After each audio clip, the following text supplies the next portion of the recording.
નમસ્કાર દોસ્તો, પ્રકરણ 1 રાસાયણિક પ્રક્રિયાઓ અને સમીકરણોમાં આજે મારે તમને બે પ્રક્રિયાઓની સામાન્ય પ્રવૃત્તિ બતાવવી છે. એમાં પહેલી પ્રક્રિયા છે ઉષ્માક્ષેપક પ્રક્રિયા. આપણને ખબર છે કે કળી ચૂનાની અંદર પાણી નાખીએ તો કળી ચૂના કેલ્શિયમ હાઇડ્રોક્સાઇડનું દ્રાવણ બને અને પુષ્કળ પ્રમાણમાં ઉષ્મા ઉર્જા મુક્ત થાય. એના માટે એક પ્રવૃત્તિ છે. પ્રવૃત્તિ માટે ત્યારે મારી પાસે આ કળી ચૂનો છે, કેલ્શિયમ ઓક્સાઇડ CaO. એમાંથી હું થોડા ગાંગડા લઈ અને આ પાણીમાં નાખીશ. અત્યારે મારી પાસે એક બીકર છે ખાલી. આ બીકરની અંદર હું પાણી લઉં છું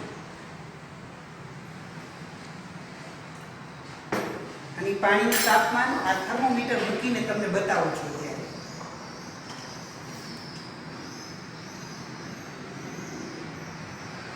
તમે થર્મોમીટરમાં આ તાપમાન છે તે જોઈ શકશો. ભાઈને કહું સાહેબ નજીક આવે એટલે થર્મોમીટર બતાવે.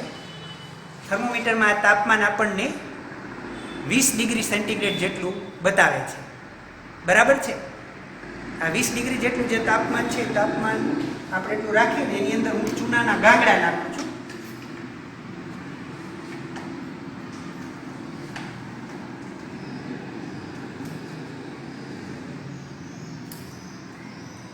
આ કળી ચૂનો છે કેલ્શિયમ ઓક્સાઇડ, એને હું આની અંદર નાખું છું.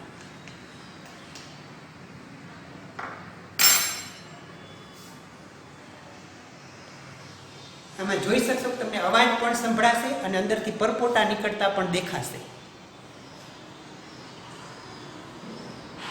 બરાબર છે?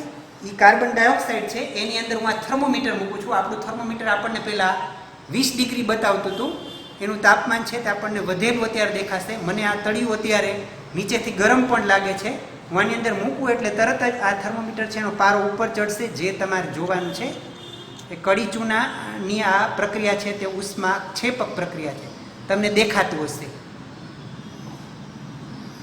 દેખાય છે?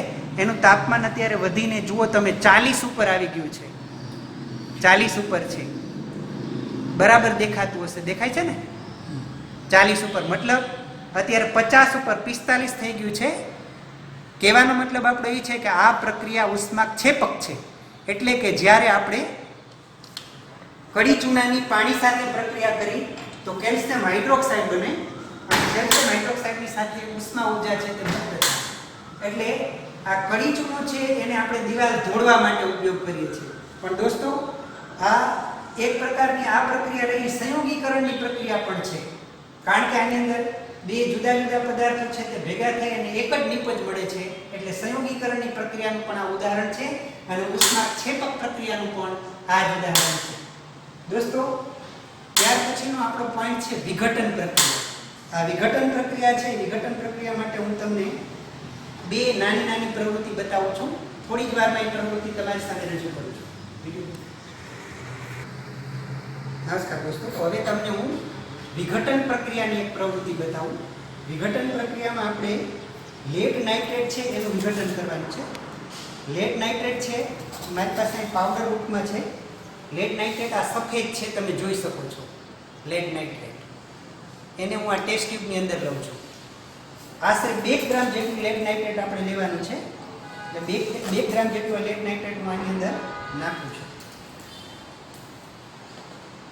એનો આ સફેદ પાવડર છે એ તમે જોઈ શકો છો. હવે હું આને ધીરે ધીરે ગરમ કરું છું.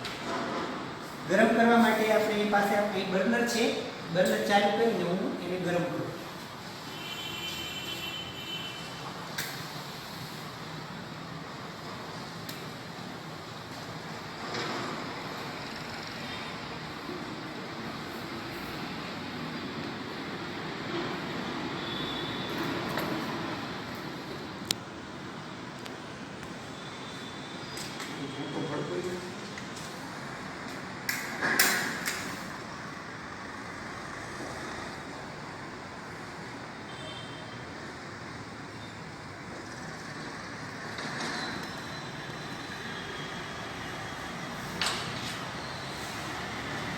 હું આમાં લેડ નાઇટ્રેટને ગરમ કરું છું. અત્યારે આપણે આની અંદર સફેદ પાવડર છે એને ધીરે ધીરે ગરમ કરું છું.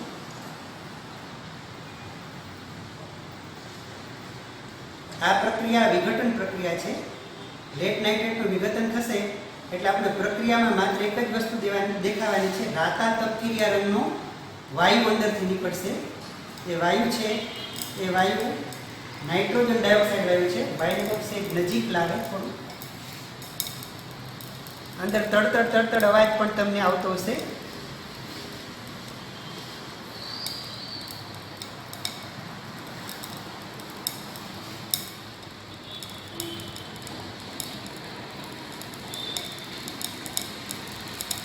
કસનળીની આસપાસ તમે જોઈ શકો છો કે રાતા તપકીરિયા રંગનો વાયુ છે તે ત્યાં નીકળે છે. થોડીક રિડ્યુસિંગ જ્યોત છે એટલે તમને અહીં દેખાવામાં થોડોક પ્રશ્ન થતો હશે.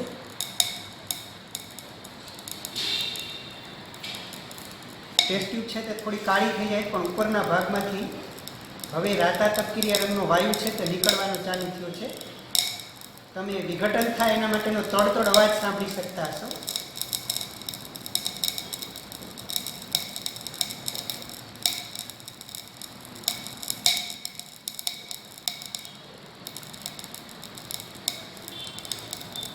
જોઈ શકો અંદરથી હવે તપકીરિયા રંગનો વાયુ નીકળવા માંડ્યો છે. બહાર આવશે ત્યાં સુધીમાં થોડીક તમને વાર લાગશે પણ ટેસ્ટ ટ્યુબમાં તમે જોઈ શકશો કે તપકીરિયા રંગની ટેસ્ટ ટ્યુબ છે તે થઈ ગઈ છે. હવે વાયુ બહાર નીકળવાનું ચાલુ થયું છે.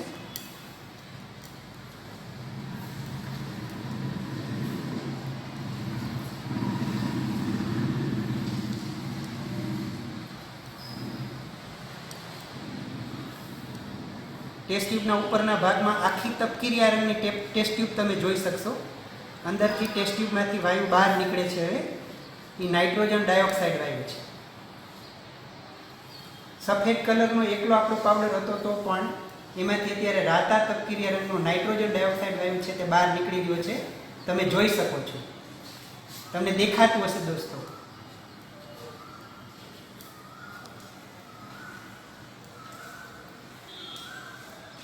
આ વાયુ રાતા તપકીરિયા રંગનો નાઇટ્રોજન ડાયોક્સાઇડ વાયુ છે. ઉપરના ભાગમાં પણ તમને ટેસ્ટ ટ્યુબમાં દેખાશે કે રાતા તપકીરિયા રંગનો નાઇટ્રોજન ડાયોક્સાઇડ વાયુ છે.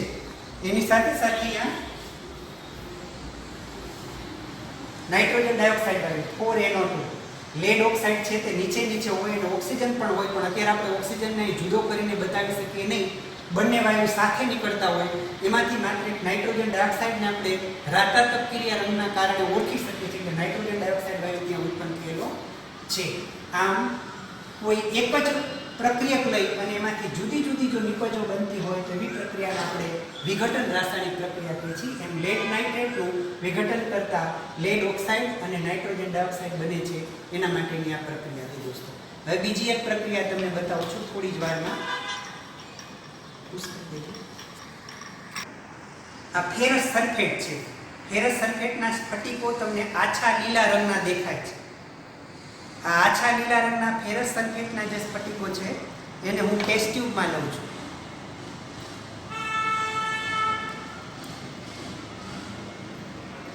ટેસ્ટ ટ્યુબમાં આશરે આપણે 2 ગ્રામ જેટલો ફેરસ સલ્ફેટ લીધો છે. ફેરસ સલ્ફેટ FeSO4 એનું વિઘટન થઈ અને ફેરિક ઓક્સાઇડ બનશે.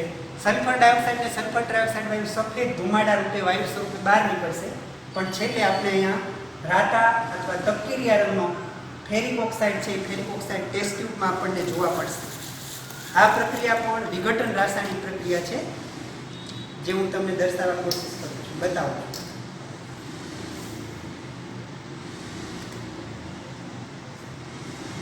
આપણે જોયું કે આછા લીલા રંગનો ફેરસ સલ્ફેટ છે એને આપણે ગરમ કરીએ છીએ.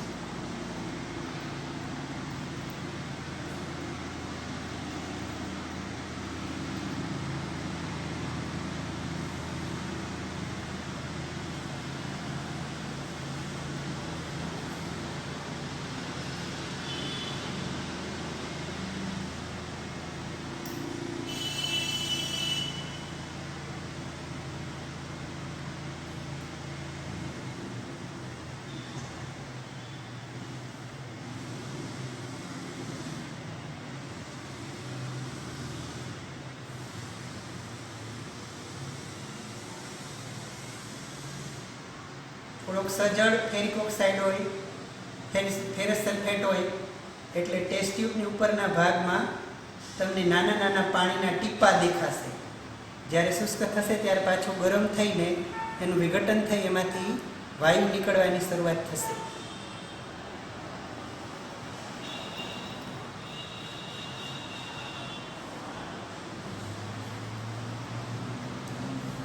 વાયુ નીકળે છે દોસ્તો, તમને ટેસ્ટ ટ્યુબમાં દેખાતું હશે. નીકળતા વાયુ છે એ સલ્ફર ડાયોક્સાઇડ અને સલ્ફર ટ્રાયોક્સાઇડ સંયુક્ત હોય. તમને એમાંથી ધીરે ધીરે વાયુ નીકળતા દેખાતા હશે. દેખાય છે દોસ્તો?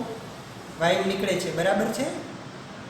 એ વાયુ નીકળે છે તે સફેદ કલરના ધુમાડા રૂપે છે અને તે સલ્ફર ડાયોક્સાઇડ અને સલ્ફર ટ્રાયોક્સાઇડ છે. નીચે હું તમને હમણાં ટેસ્ટ ટ્યુબમાં બતાવું છું. એ લોખંડનો કાટ હોય એવો રંગ એનો થઈ ગયો છે, કારણ કે ફેરસ સલ્ફેટ છે એનું ફેરિક ઓક્સાઇડમાં રૂપાંતર થાય છે. ત્યાં અહીં ફેરિક ઓક્સાઇડમાં રૂપાંતર થાય છે એટલે અંદરથી ધુમાડા નીકળતા પણ તમે આની અંદર જોઈ શકો છો. ધુમાડા પણ નીકળે છે અને નીચે જો તમે જોઈશો તો ટેસ્ટ ટ્યુબના નીચેના ભાગમાં રાતા તપકીરિયા રંગનો ભાગ છે તે થઈ ગયો છે. એ આપણને દર્શાવે છે કે ત્યાં શું બન્યું છે? ફેરિક ઓક્સાઇડ બન્યું. આમ દોસ્તો, આ બે પ્રક્રિયા રહી, એ બે પ્રક્રિયા છે તે વિઘટન પ્રક્રિયા છે.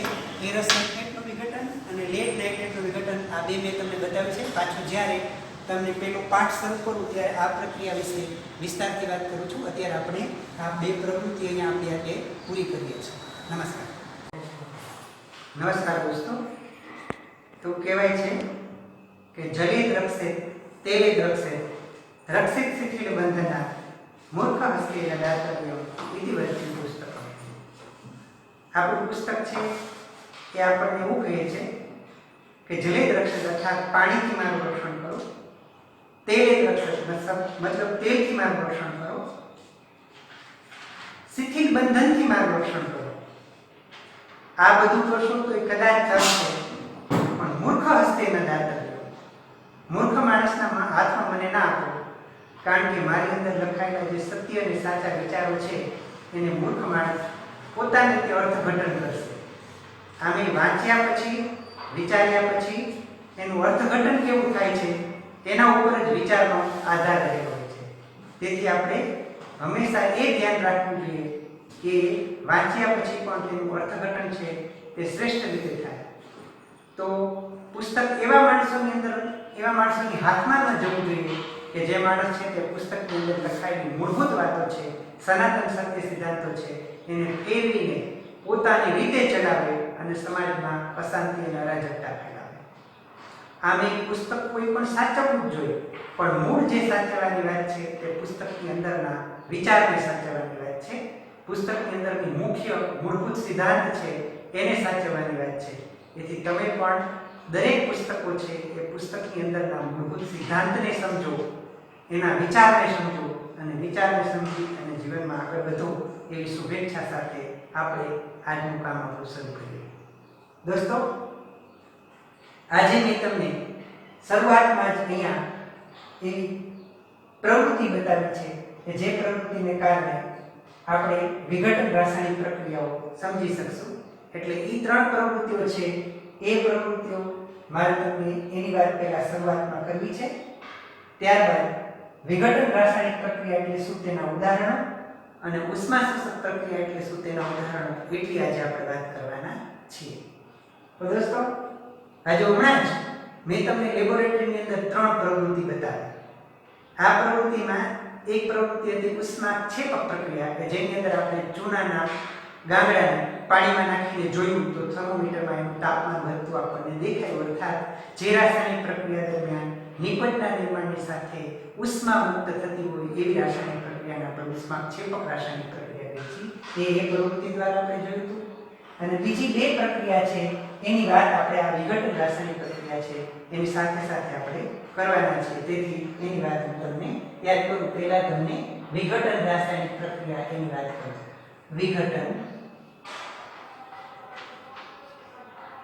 વિઘટન રાસાયણિક પ્રક્રિયા.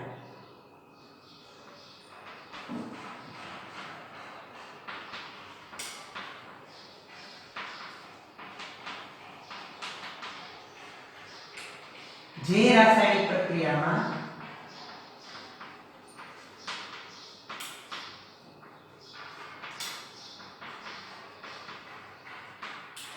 એક જ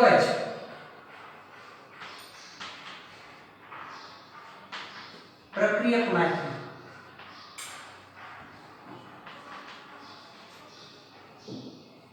પ્રક્રિયકના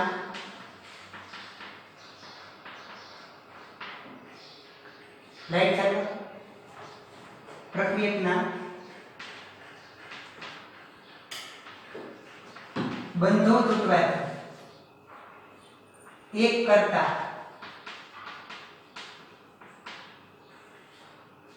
વધુ નિપજો મળે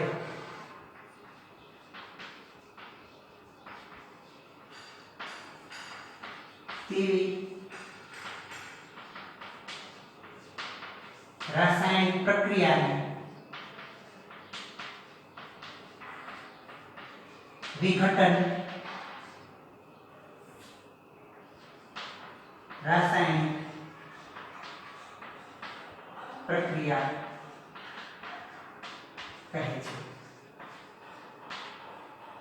જે રાસાયણિક પ્રક્રિયામાં એક જ પ્રક્રિયકમાંથી પ્રક્રિયકના બંધો તૂટી જાય અને બંધો તૂટ્યા પછીમાંથી એક કરતા વધારે નિપજો બનતી હોય તેવી રાસાયણિક પ્રક્રિયાને વિઘટન રાસાયણિક પ્રક્રિયા કહે છે. વિઘટન થવું એટલે સાદી ભાષાની અંદર તૂટવું, એકનું બે થવું કે બે કરતા વધારે થવું, એને આપણે શું કહીએ છીએ? વિઘટન રાસાયણિક પ્રક્રિયા કહે છે. આવી વિઘટન રાસાયણિક પ્રક્રિયા થવા માટે જુદા જુદા પ્રકારની ઊર્જાની જરૂર પડતી હોય અને ઊર્જાની જરૂરિયાત પ્રમાણે આવી વિઘટન રાસાયણિક પ્રક્રિયા છે એના પ્રકારો હોય. દાખલા તરીકે જે રાસાયણિક પ્રક્રિયાની અંદર જે રાસાયણિક પ્રક્રિયામાં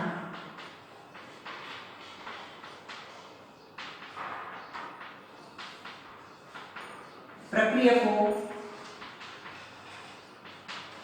વચ્ચેના બંધો તોડવા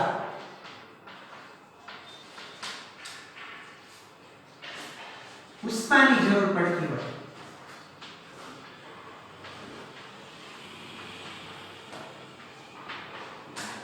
તો તેને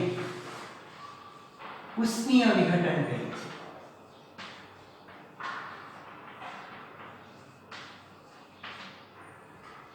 ત્રણ રીતે આપણે આવી પ્રક્રિયા છે તે કરી શકીએ. કેટલાક પ્રક્રિયકો એને તોડવા માટે ઉષ્માની જરૂર પડતી હોય તો તેને ઉષ્મીય વિઘટન કહેવાય.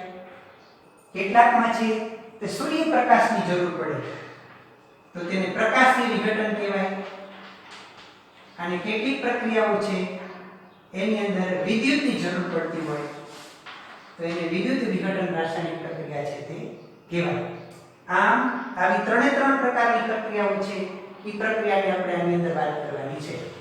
દોસ્તો, આમાં જે ઉષ્મીય વિઘટન છે એ ઉષ્મીય વિઘટનની મેં તમને આજે બે પ્રવૃત્તિઓ છે એ બે પ્રવૃત્તિઓ તમને લેબોરેટરીની અંદર બતાવી. એમાં કેવી પ્રક્રિયા પેલી હતી? દાખલા તરીકે આપણી પાસે એક ટેસ્ટ ટ્યુબની અંદર આપણે લેડ નાઇટ્રેટ લીધું હતું. લેડ નાઇટ્રેટનો પાવડર તમને ખબર છે સફેદ રંગનો હતો, PbNO3 ટ્વાઇસ. આનું નામ શું છે? Lead nitrate. આ લેડ નાઇટ્રેટને આપણે ચીપિયા વડે પકડીને બર્નરની જ્યોત ઉપર ગરમ કર્યું.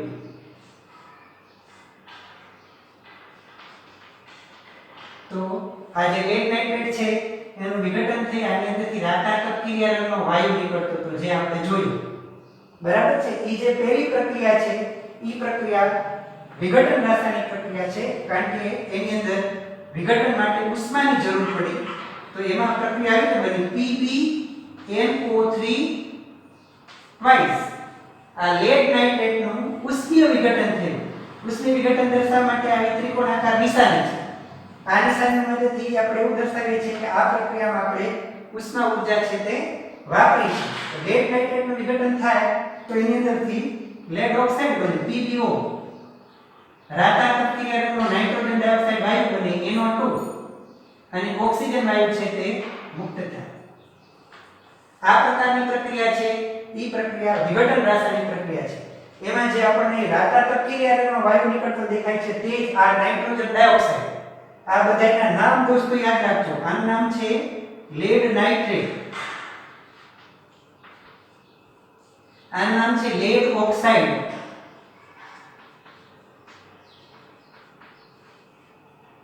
આનું નામ છે નાઇટ્રોજન ડાયોક્સાઇડ,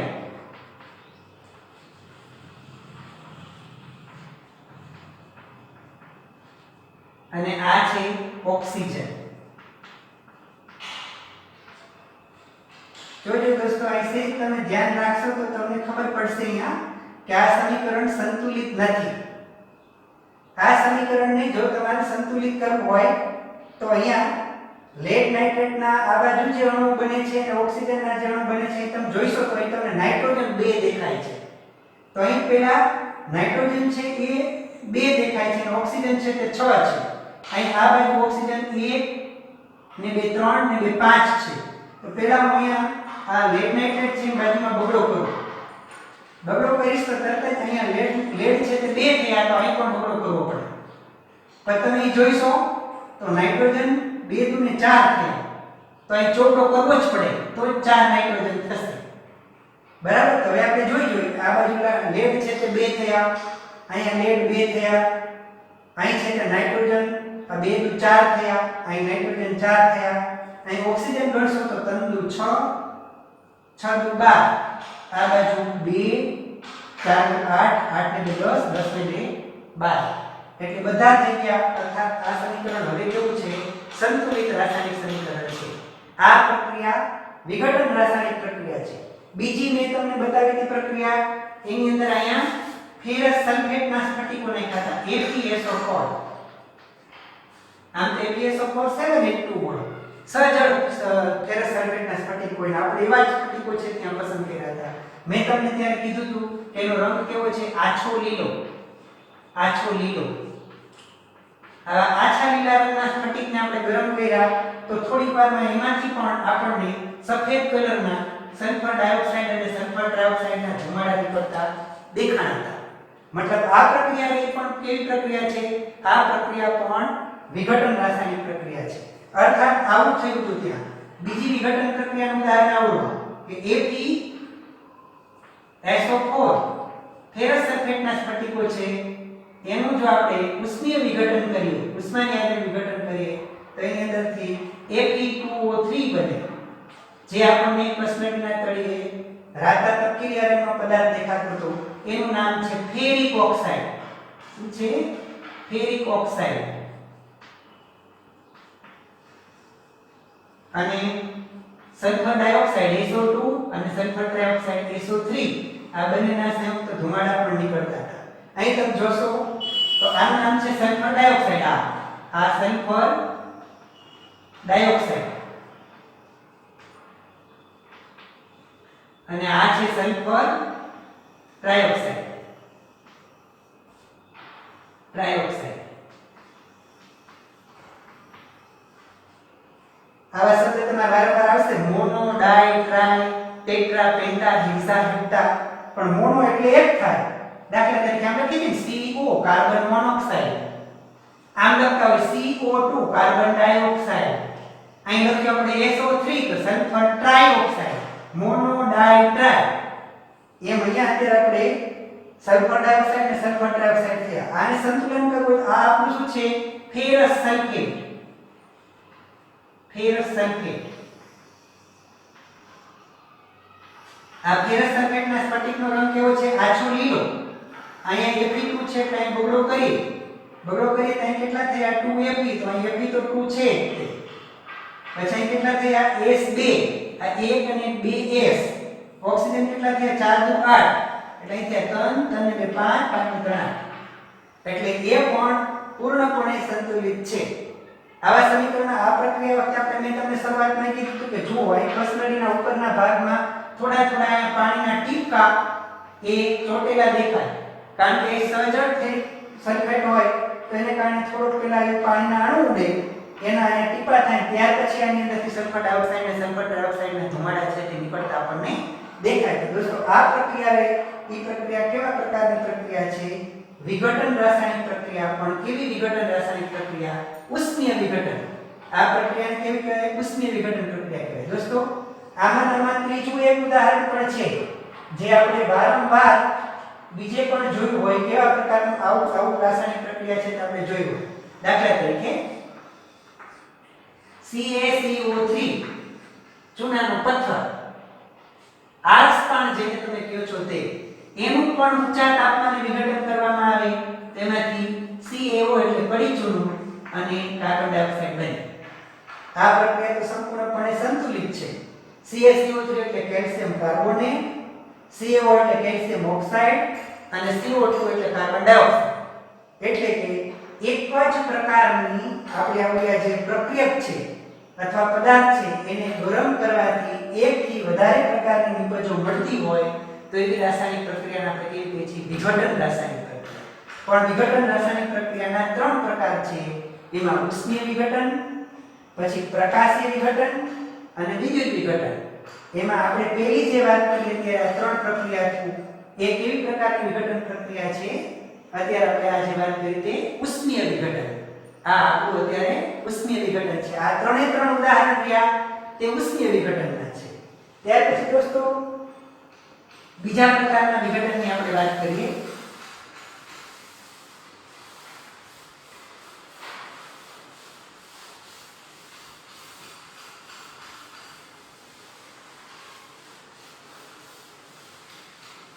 પ્રકાશીય વિઘટન એટલે કેવું? જે વિઘટન પ્રક્રિયામાં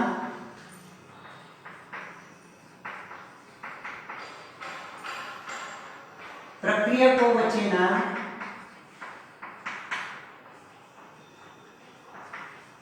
બંધો તોડવા સૂર્યપ્રકાશનો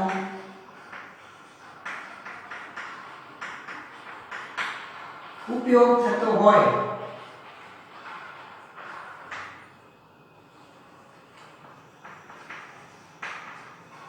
તેને પ્રકાશીય વિઘટન પ્રક્રિયા કહે છે.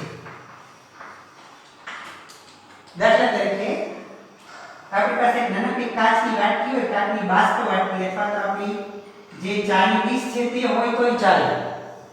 એવી જે ડીશ છે એની અંદર આપણે થોડા પ્રમાણમાં સિલ્વર ક્લોરાઇડ લેવાનું, AgCl. આને શું કહેવાય? Silver chloride.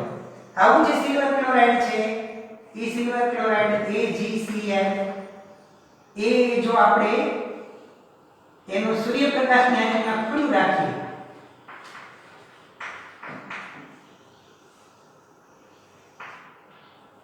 તો આ જે છે સિલ્વર ક્લોરાઇડ એ સફેદ કલરનો પદાર્થ, પણ એમાંથી થોડીક વારમાં એમાંથી ચાંદી છૂટી પડી જાય એટલે સિલ્વર છૂટું પડે ભૂખરા રંગનું હોય અને ક્લોરીન વાયુ છે તે મુક્ત થાય.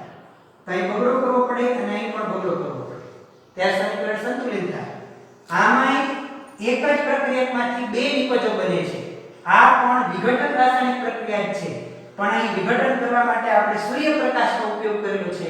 માટે આવી પ્રક્રિયાને કેવી? પ્રકાશ વિઘટન પ્રક્રિયા કહેવાય, પ્રકાશીય વિઘટન કહેવાય. એટલે AgCl = 2Ag + Cl2.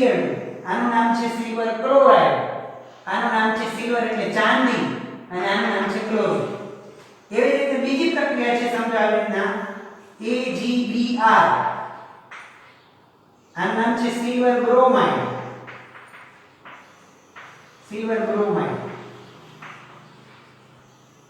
આને પણ જો સૂર્યપ્રકાશનું ખુલ્લું રાખવામાં આવે એક વાટકીમાં ભરીને મૂકી દેવાનું તો થોડીક વારમાં આમાંથી પણ આપણને ભૂખરા રંગનો સિલ્વર મળે અને બ્રોમિન વાયુ છે તે છૂટો પડે. દોસ્તો આ પ્રક્રિયા રહીને ઈ પ્રક્રિયા છે ને ઈ બ્લેક એન્ડ વ્હાઇટ જે ફોટા પાડે, બ્લેક એન્ડ વ્હાઇટ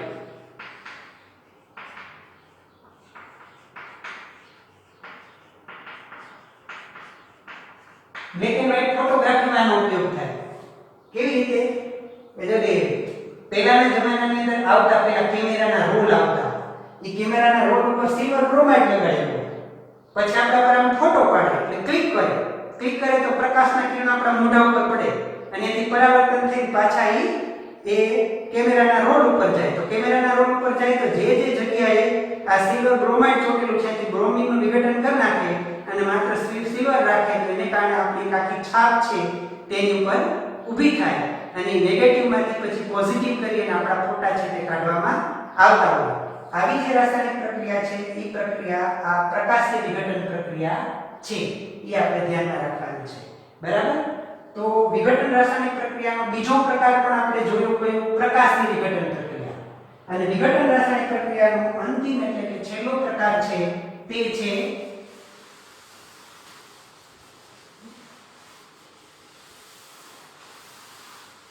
એક તમને મેં કીધી કે ઉષ્મીય વિઘટન, બીજી કીધી પ્રકાશીય વિઘટન, હવે ત્રીજી છે વિદ્યુત વિઘટન.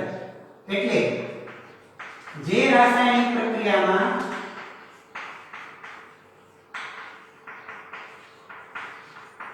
પ્રક્રિયક વચ્ચેના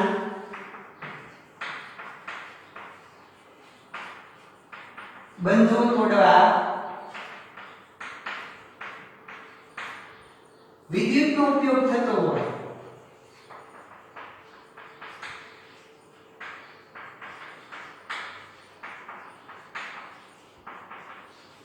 તેવી પ્રક્રિયાને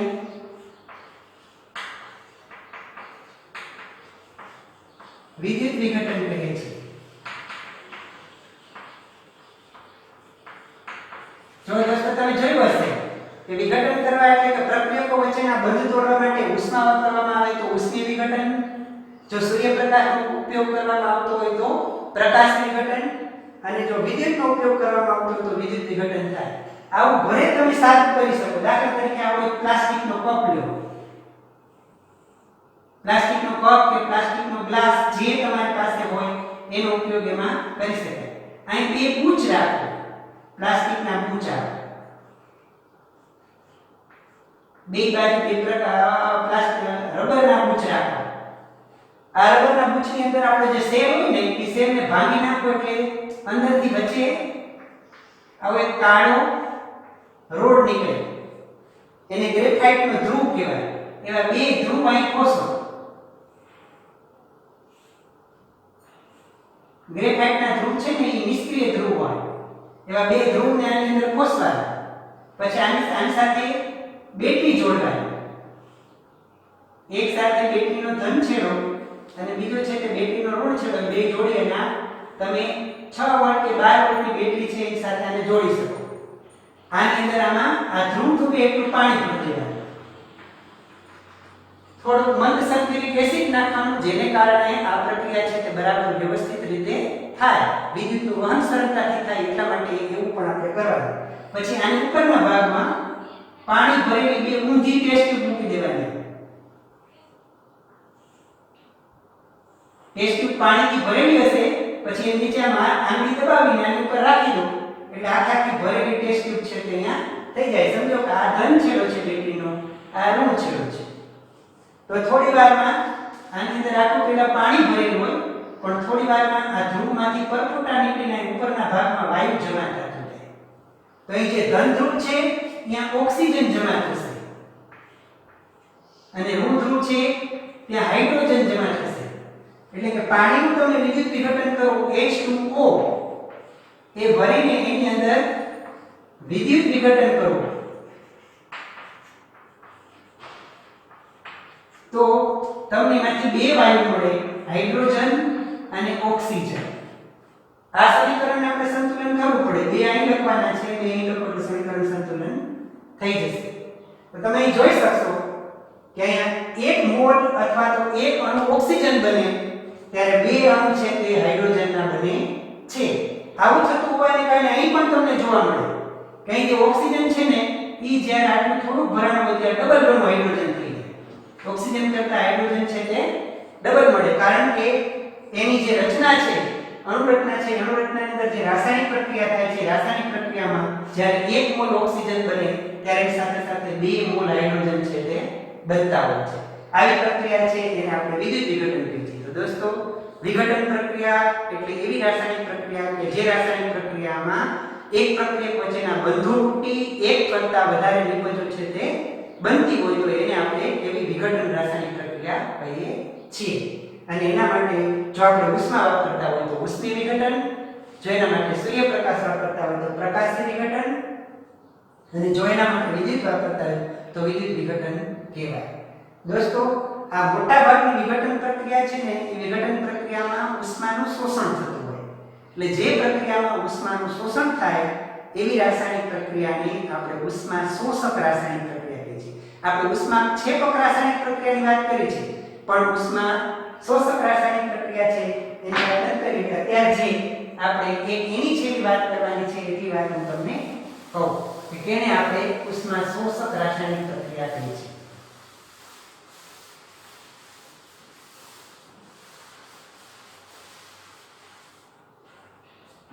ઉષ્મા શોષક રાસાયણિક પ્રક્રિયા અથવા સીધી ઉષ્મા શોષક પ્રક્રિયા.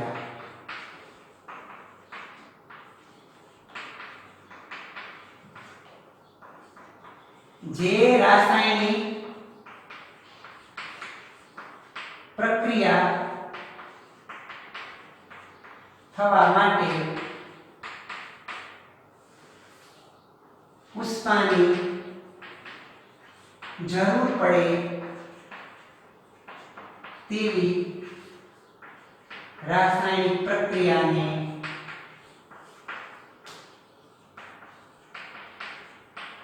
ઉષ્મા શોષક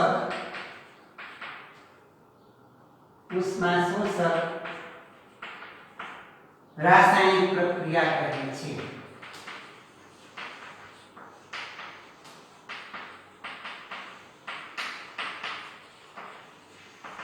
જો દોસ્તો આગળ જે આપણે બે પ્રક્રિયા લખી હતી, બે પ્રક્રિયા ઉષ્મા શોષક રાસાયણિક પ્રક્રિયા છે. કઈ? તો આપણે લખ્યું આપણે PbNO3 ટ્વાઇસ. એમાં ઉષ્માની જરૂર પડે, ગરમી જરૂર પડે તો એની અંદરથી આવું બને કે PbO plus NO2 plus O2. આ રાસાયણિક પ્રક્રિયામાં ઉષ્માની જરૂર પડે છે. તેથી આ રાસાયણિક પ્રક્રિયા કેવી રાસાયણિક પ્રક્રિયા છે? ઉષ્મા શોષક રાસાયણિક પ્રક્રિયા. એવી જ રીતે FeSO4 એમાં પણ ગરમી જરૂર પડે તો એ જે છે એ પ્રક્રિયા આવી થાય Fe2O3 SO2 SO3.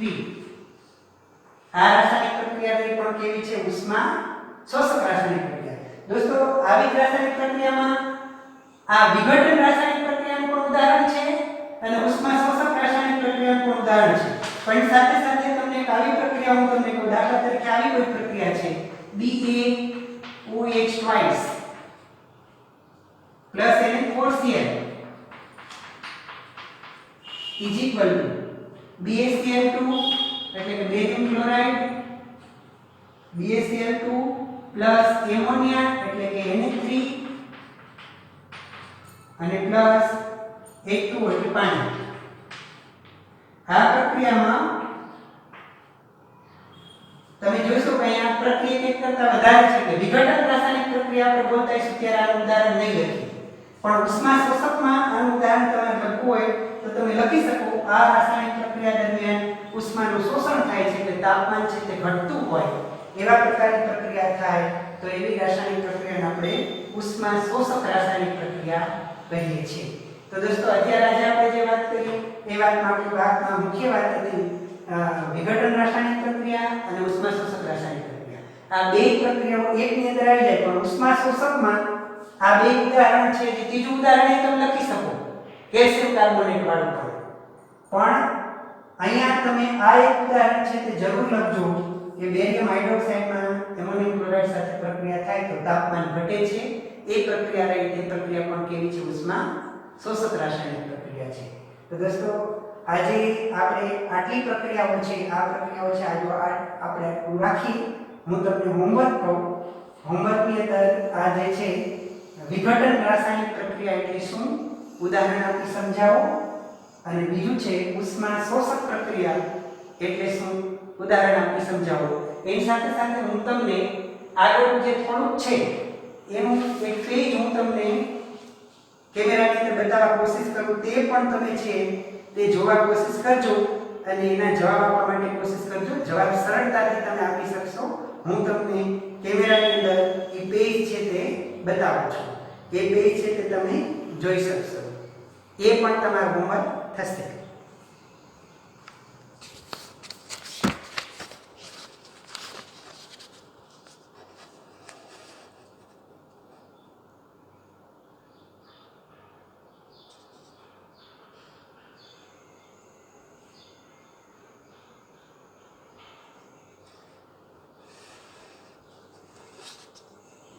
દોસ્તો, આ થોડુંક તમને કાળું લાગે છે, પણ એ તમે પછી ફરીથી પાછું આગું પાછું કરીને જોઈશો એટલે તમને વ્યવસ્થિત રીતે થોડુંક દેખાશે. ન દેખાય તો તમે મને એ પૂછજો, એટલે હું તમને એના જવાબ પણ આપીશ.